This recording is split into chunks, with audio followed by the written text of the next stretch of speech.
Sir Mujahideen और Pakistani troops LOC cross करके कई किलोमीटर तक अंदर आ बैठे हैं। ओह, इस इंफॉर्मेशन से लगता है कि they are all over. Mushkoh valley, राज सेक्टर, बटालिक सेक्टर, वो तो पूरे इंडियन टेरिटरीज को कब्जा कर चुके हैं। एंड दे आर ऑक्युपाइड और बंकर्स टू। सर जो खाने पीने का सामान हमारी फौज अपने बंकर्स में छोड़ आई थी वही खा रहे हैं और हमें पे हमला कर रहे हैं।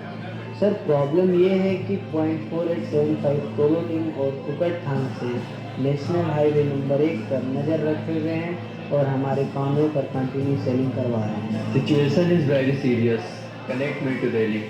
Sir, the enemy plan is very simple, to cut up Kashmir from Ladakh by hitting National Highway number 1, sir.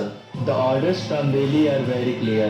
Maximum mobilization Kargil sector में किया जाए। ऑर्डर है कि हमारे ज़्यादा से ज़्यादा बटालियन तैनात किए जाए। As we know, दुश्मन ऊपर एडवांटेज पोजीशन पे बैठा हो और हमें नीचे से हमला करना पड़े, so the ratio will be 6 to 1. हमारे 6 मरेंगे, उनका 1. And Kargil area research that the ratio will be 10 to 1, and that's the reason why maximum mobilization is taking place. Sir, let us approach the LOC, cut off the enemies from behind so that our loss less lives. No, Brigadier, the orders are very clear. We will be going by the book. At no point of time we will cross the line of control. These are the clear instructions from Delhi. So let's move 1/11 Gorkha first.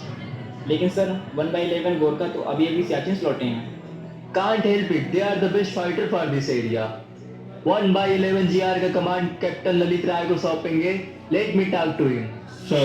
Colonel Lalit, you are required to proceed Kargil sector immediately and take charge 1/11 Gorkha regiment. We will arrange to drop you there within 24 hours. Yes, sir. Jain साथी 27 जैसी हो 470 other rank हाथ में रहे। Battalion हिलो मत। श्रीमान 3 officer 27 जैसी हो 470 अदर रैंक हाजिर है। Okay. बटालियन विश्राम। जय महाकाली। जय महाकाली। बहादुरी का दूसरा नाम गूरखा बटालियन है। बहादुरों, ये लड़ाई और खून खराबा हमारे लिए कोई नई बात नहीं है। हाल ही में हमने कश्मीर को खून में रंगे हुए देखा।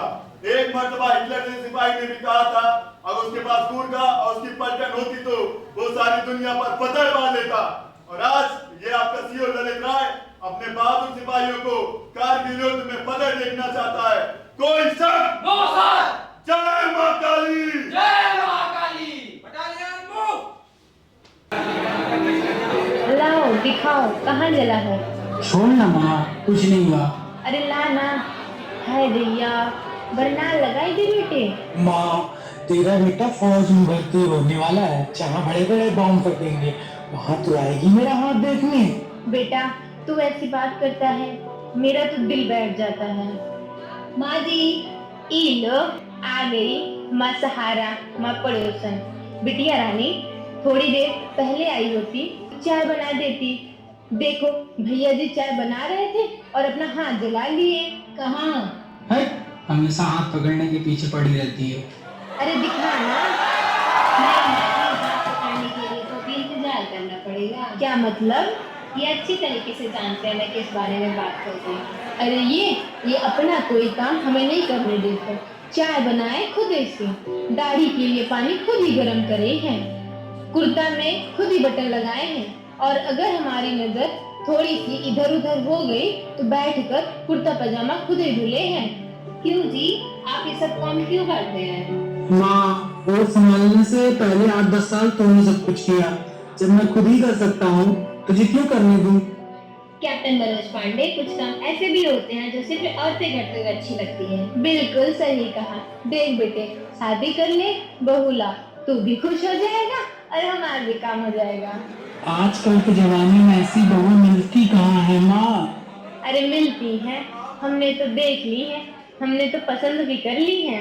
माँ जी, सिर्फ एक नाम मत लीजिएगा हेमा, नहीं तो आपके बेटे के तेवर बिगड़ जाएंगे। मैं तो चली। कहाँ चली? माँ जी, दाल रखी है, उसके सामने बैठूंगी, इंतजार करूंगी कि दाल कब बन जाए। अच्छी है ना? छी, पागल है। Thank you sir. क्या सोच रहे हो रमेश? कुछ नहीं सर, सभी काम बेटियों को नहीं हो सकता। अगले नेशन से टैंक उड़ाना, टीवी टावर उड़ाना, सर अगले तो पाकिस्तान आर्मी के पास है ना सर। हाँ, तुम्हारा अंदाजा बिल्कुल सही है मनोज, लेकिन अपनी गुस्सा और अपनी ताकत को दुश्मनों के लिए बचाए रखो। सर मुझे किसी और पे नहीं बल्कि सर उस पे गुस्सा आ रहा है कि दुश्मन एलओसी क्रॉस करके आया कैसे। अरे बंकर्स खाली पड़े थे, घुसाए बस। घर वाला घर नहीं, हमें किसी का डर नहीं। ठीक है सर, अगर दूध के पतीली का ढक्कन खुला भी हो तो कम से कम कुत्ते को भी शर्मानी चाहिए। तुम सही कह रहे हो मनोज। 1/11 जीआर के अफसर साहिबान, सीजीओ साहब और मेरे बहादुर जवानों, फौज में कोई भी अफसर उतना ही बड़ा होता है जितने की उसकी पलटन। हाल ही में मिले कुकरथान की जीत में जो आप लोगों ने और लेफ्टिनेंट मनोज पांडे ने बहादुरी और सुजात दिखाई है, उससे मेरा सर गर्व से ऊंचा हो गया है और मैं आप सभी का धन्यवाद करना चाहता हूं। हमें कुकरथान को कैप्चर करने का टास्क मिला है। वहां हमारे 22 ग्रेनेडियर्स फंसे हुए हैं और वो अपनी जान से कभी भी हाथ धो बैठ सकते हैं। They all will be slaughtered. तो हमें सूरज डूबने के बाद वहां मूव करना है। कोई शक? जय माता दी! मूव! हेमा, हेमा, देख शायद भैया जी का फोन आया है। हेलो, हेलो भैया जी। हेलो माँ मनोज। ये तो सच में भैया जी का फोन आया है। हमारा तो दिल खुश हो गया। भैया जी। माँ मेरा मन आज कर रहा तू ही फोन उठाएगी। का फोन की बात बताए भैया जी, आके 10 दिन में लगा दे। कहे हैं मुन्ना फौज में बहुत बड़ा अफसर है, उनके घर में तो फोन होना ही चाहिए। 8-10 दिन बाद जब घंटी बजी तो बोले मिठाई खिलाओ मुन्ना जी, मिठाई खिलाओ। हम कहीं जरूर खिलाएंगे, मेरे भैया जी को घर आने दो, मिठाई जरूर खिलाएंगे। आज तुम्हारा फोन आ गया, आज तुम बुलाकर मिठाई खिलाएंगे। छोड़ना माँ, उनके लिए थोड़ी फोन किया है। बता तू कैसी है? मैं तो ठीक हूँ, तू बता तू कैसा है? क्या करे, वही अखबार वाले और टीवी वाले परेशान करते रहते हैं। कहे हैं कि तू जहाँ है वहाँ खून की होली हो गई। भैया जी बहुत बच्चे मर गए का। माँ तू मेरी माँ कैसे बातें करती है? ये अखबार और टीवी वाले तो दूसरे को डरा धमका के पैसे कमाना चाहते हैं, यहाँ ऐसा कुछ भी नहीं है। नहीं वही सब ठीक है माँ, वो सावन चल रहा है ना तो बादल तो गरजेंगे ही। देख भैया जी पीछे ही रहना, मत, बहुत जी घबराता है तुमको लेकर।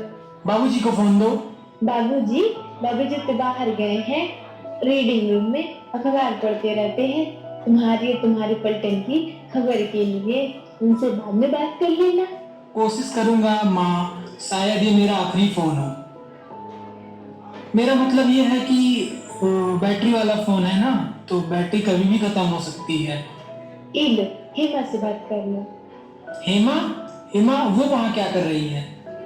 हेमा बहुत अच्छी लड़की है भैया जी, दिन भर तुम्हारे कमरे में रहे हैं और हमारी सेवा कर रही है। इलो। हेलो हेमा। हेलो जी, कैसे हैं आप? माँ जी का ख्याल रखना। जी जरूर ध्यान रखूंगी, आप भी अपना ध्यान रखिएगा। Hello hello hello hello hello